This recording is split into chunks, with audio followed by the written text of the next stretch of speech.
ધોરણ 8 NMMS exam topic લોહીના સંબંધ. પ્રશ્ન છે, જો F એ A નો ભાઈ છે, C એ A ની દીકરી છે, K એ F ની બહેન છે, G એ C નો ભાઈ છે, તો G ના કાકા કોણ છે? વિકલ્પો A, C, F અને K. તો અહીંયા સૌથી પહેલા આપણે F એ A નો ભાઈ છે.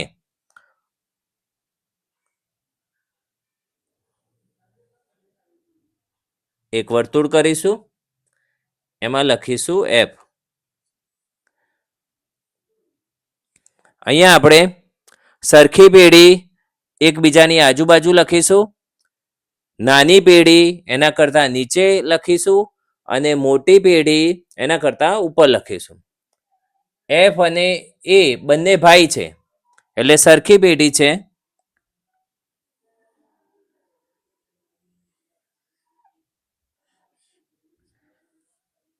F એ A નો ભાઈ છે. અહીંયા એરો આ બાજુ બતાવ્યો એટલે આપણે સંબંધ આ બાજુથી વાંચવાનો છે. એટલે A નો ભાઈ F છે. આગળ C એ A ની દીકરી છે એટલે A ની દીકરી એના કરતા નાની પેઢી એટલે નીચે લખીશું.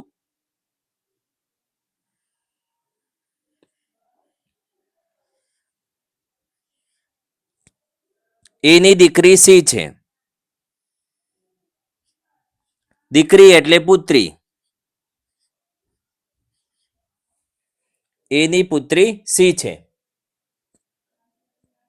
K એ F ની બહેન છે. F ની બહેન એટલે સરખી પેઢી.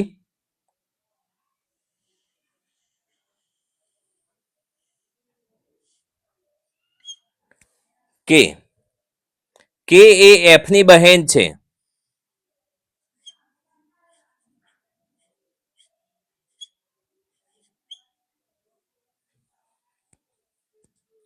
G એ C નો ભાઈ છે. C નો ભાઈ કોણ છે? G.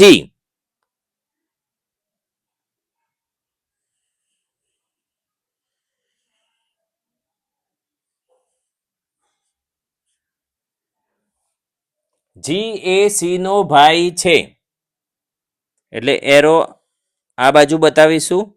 C નો ભાઈ G છે.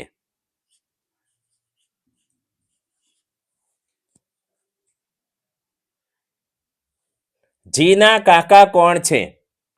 હવે કાકા એટલે પિતાના ભાઈ. હવે અહીંયા જોઈએ, G ની આ બહેન છે, એના પિતા એ છે એટલે બહેનના પિતા એટલે એના પણ પિતા થાય.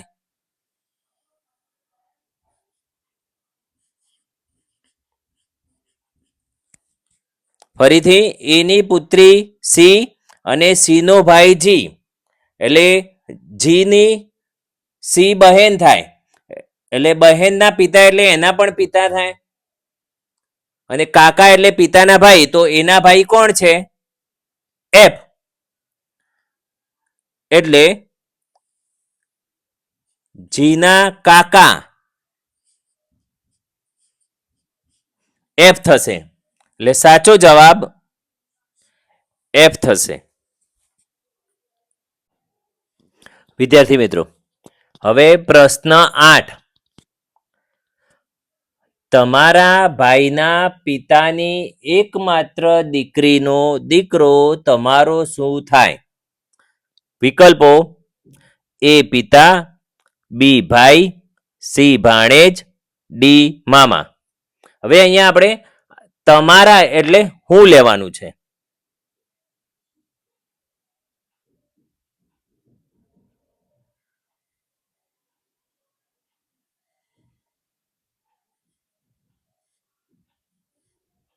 હું તમારા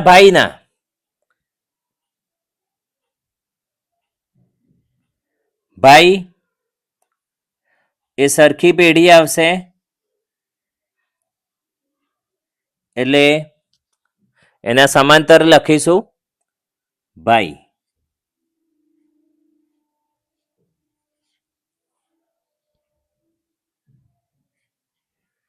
હું એટલે કે મારો ભાઈ, ભાઈના પિતા એટલે આ ભાઈના પિતા, પિતા એ એના કરતા મોટી પેઢી એટલે ઉપર આવશે.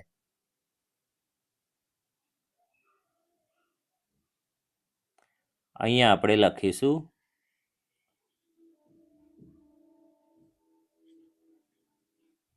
પિતા. કોના છે? ભાઈના. એટલે એરો આમ કરીશું. જો અહીંયા હું એટલે કે મારો ભાઈ અને ભાઈના પિતા એમની એકમાત્ર દીકરી. હવે પિતાની દીકરી એટલે આ પેઢી આવશે.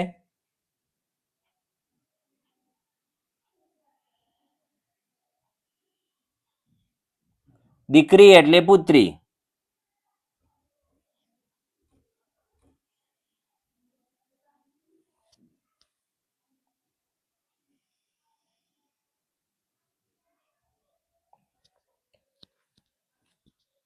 તમારા ભાઈના પિતાની એકમાત્ર દીકરી એટલે કે પુત્રી નો દીકરો, આનો દીકરો એટલે આના કરતા નાની પેઢી આવશે એટલે આપણે નીચે લખીશું અહીંયા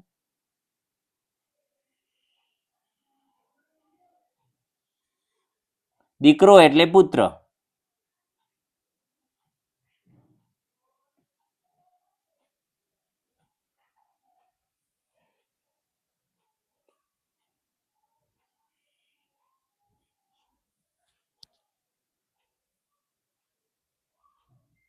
આ તમારે શું થાય? હવે આપણે સંબંધ જોઈએ. તો હું એટલે આ ભાઈ એટલે મારો ભાઈ એના પિતા, મારા ભાઈના પિતા એટલે મારા પણ પિતા થાય. અને એમની એકમાત્ર દીકરી એટલે મારી બહેન થશે. અને એનો પુત્ર એટલે બહેનનો પુત્ર મારો ભાણેજ થાય.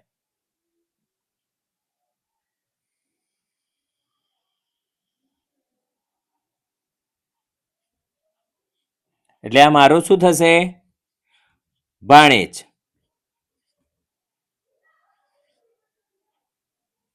બહેનનો પુત્ર ભાણેજ થાય એટલે સાચો જવાબ આવશે ભાણેજ. વિદ્યાર્થી મિત્રો, પ્રશ્ન 9. કરણ અને અર્જુન બે ભાઈઓ છે.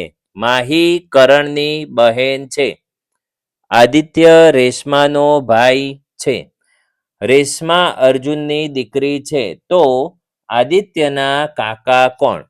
વિકલ્પો: એ કરણ, બી અર્જુન, સી માહી અને ડી રેશમા. અહીંયા કરણ અને અર્જુન બે ભાઈઓ છે.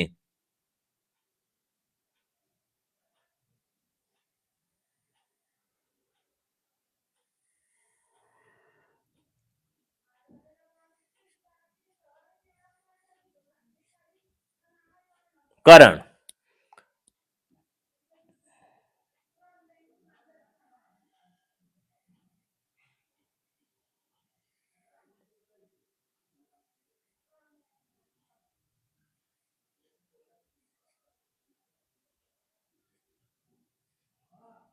અર્જુન. કરણ અને અર્જુન બંને ભાઈઓ છે એટલે આપણે બંને બાજુ એરો બતાવીશું. એટલે કે કરણ નો ભાઈ અર્જુન છે અને અર્જુનનો ભાઈ કરણ છે. માહી કરણની બહેન છે. હવે કરણની બહેન છે એટલે એ જ પેઢી આવશે.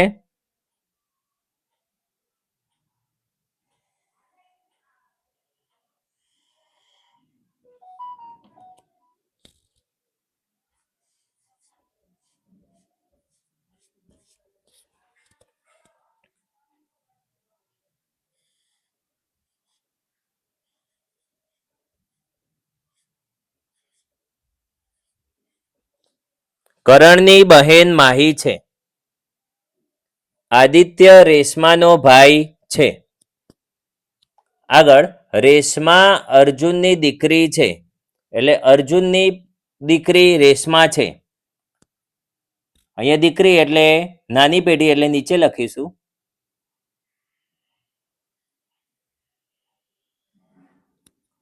અર્જુનની દીકરી કોણ છે? રેશમા.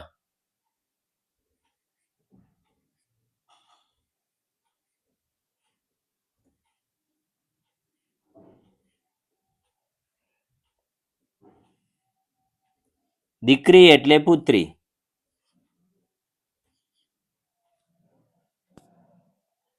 રેશમા અર્જુનની દીકરી છે. તો આદિત્યના કાકા કોણ? હવે અહીંયા આદિત્ય રેશમાનો ભાઈ છે. એટલે રેશમાનો ભાઈ આદિત્ય છે.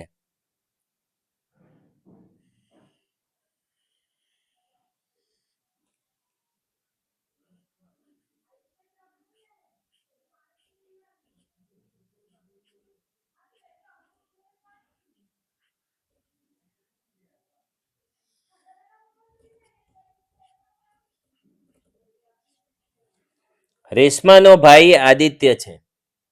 હવે અહીંયા જોઈએ આદિત્યના કાકા કોણ? તો આદિત્યના કાકા કાકા એટલે પિતાના ભાઈ થશે. હવે સૌથી પહેલા આદિત્યના પિતા કોણ થશે? તો આદિત્યની બહેન રેશમા છે અને અર્જુન એના પિતા છે. અર્જુનની પુત્રી રેશમા અને રેશમાનો ભાઈ આદિત્ય એટલે અર્જુન આદિત્યના પિતા થાય.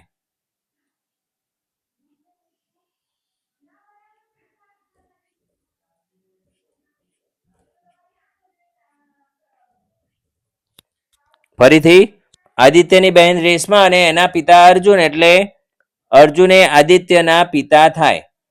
અને કાકા એટલે પિતાના ભાઈ, તો અર્જુનના ભાઈ કોણ છે? કરણ. એટલે કરણ આદિત્યના કાકા થશે.